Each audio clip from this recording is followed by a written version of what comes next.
పూరా లోకల్. నమస్తే, welcome to పూరా లోకల్.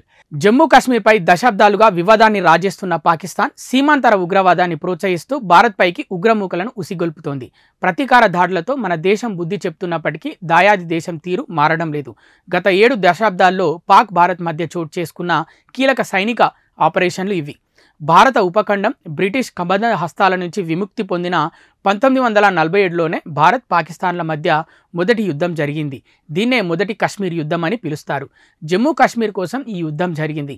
కాశ్మీర్ రాజైన మహారాజా హరిసింగ్ భారత్కు స్వాతంత్రం వచ్చాక జమ్మూ కాశ్మీర్ని భారత్లో విలీనం చేయాలని నిర్ణయించారు.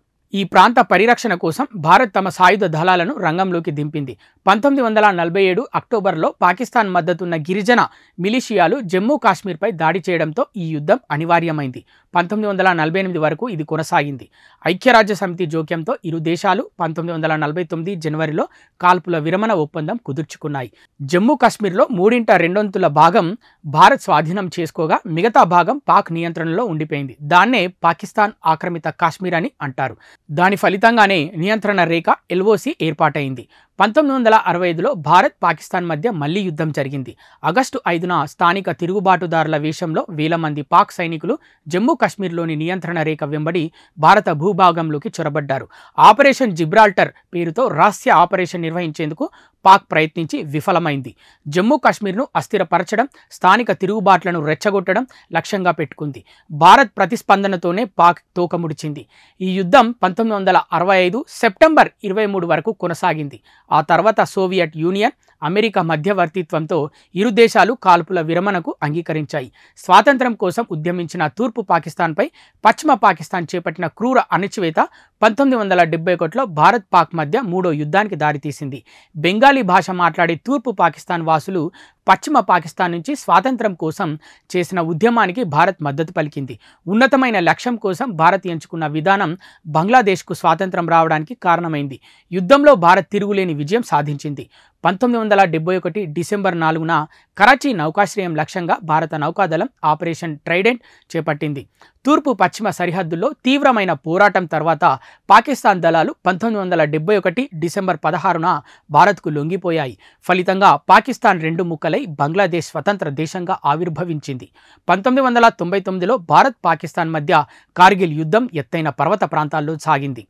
జమ్మూ కాశ్మీర్లోని కార్గిల్ సెక్టార్లో పర్వత ప్రాంతాలను పాకిస్తాన్ దళాలు ఉగ్రవాదులు ఆక్రమించడంతో ఈ యుద్ధం అనివార్యమైంది. ఈ క్రమంలో ఆపరేషన్ విజయ్ పేరుతో సైన్యం సాగించిన పోరాటానికి భారత వైమానిక దళం ఆపరేషన్ సఫేద్ సాగర్ పేరుతో సహకారం అందించింది. పాక్ సైన్యాన్ని ఉగ్రవాదులను తరిమికొట్టిన భారత్ ఈ యుద్ధంలో విజయం సాధించింది. 1999 మేలో ప్రారంభమైన ఈ యుద్ధం జూలై వరకు కొనసాగింది. ఏటా జూలై 26న కార్గిల్ విజయ్ దివాస్ పాటిస్తారు. పాకిస్తాన్ కేంద్రంగా పనిచేస్తున్న ఉగ్రవాదులు 2016 సెప్టెంబర్ 18న జమ్మూ కాశ్మీర్ ఊరి ప్రాంతంలో భారత సైనిక స్థావరంపై దాడులు జరిపారు. దీనిలో 19 మంది సైనికులు మరణించారు.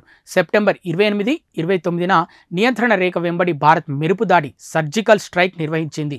పాక్ ఆక్రమిత కాశ్మీర్లో ఉగ్రవాదుల శిబిరాలు, తండాలను లక్ష్యంగా చేసుకుంది. చొరబాట్లకు సిద్ధమవుతున్న ముష్కరులను మట్టుబెట్టింది. భారీ సంఖ్యలో ఉగ్రవాదులు మరణించారు. సీమాంతర ఉగ్రవాదాన్ని అంతం చేయడంలో సరికొత్త పంతాను అనుసరిస్తున్నట్లు ఆ ఘటనతో నిరూపించుకుంది. 2019 ఫిబ్రవరి 14న జరిగిన పుల్వామా ఉగ్రదాడిలో 40 మంది CRPF సిబ్బంది మరణించారు. ఈ దాడులు చేసినట్లు జైషే మహమ్మద్ ప్రకటించుకుంది. ప్రతిస్పందనగా భారత వాయుసేన పాకిస్తాన్లోని బాలాకోట్ ప్రాంతంలో జైషే మహమ్మద్ ఉగ్రవాద శిక్షణా శిబిరంపై అదే నెల 26న వైమానిక దాడులు చేసింది. ఫైటర్ జెట్లతో పాక్ భూభాగంలోని ఉగ్రవాద శిబిరం లక్ష్యంగా ఈ దాడి జరిగింది. 1971 యుద్ధం తర్వాత పాకిస్తాన్ భూభాగంలోకి వెళ్లి దాడులు చేయడం అదే తొలిసారి. ఇవి ఇప్పటి వరకున్న అప్డేట్స్. మరిన్ని అప్డేట్స్ కోసం చూస్తూనే ఉండండి పూరా local, your choice for local voice.